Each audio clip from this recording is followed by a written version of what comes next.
Thank you very much.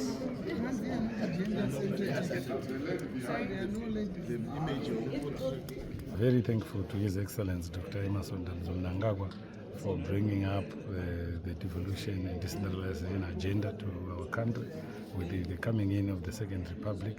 Now provinces are able to do their own work without having to refer to central government now and again. The training that we have here is a very important program where our MDAs and programs being developed, like the independence celebrations we hosted last year here in Manicaland, and a lot of benefits were accrued to the community in Boera, with even a stadium being put up, village business units, and a number of projects that are actually up and running at the moment. The construction of the Mrambinda, Bechina Bridge Road. You also have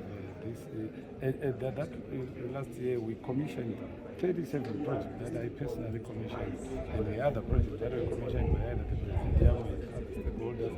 We have 51 projects that we commissioned in just one single year.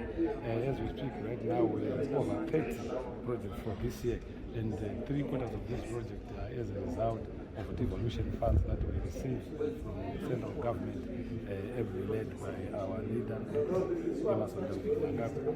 The program we have here at Africa Invest is a clear sign of environment, how good the environment that has been created by our president is, where we have Africa Invest itself being a tertiary institution, and the Plan International and NGO have chipped in to make sure this program is a success.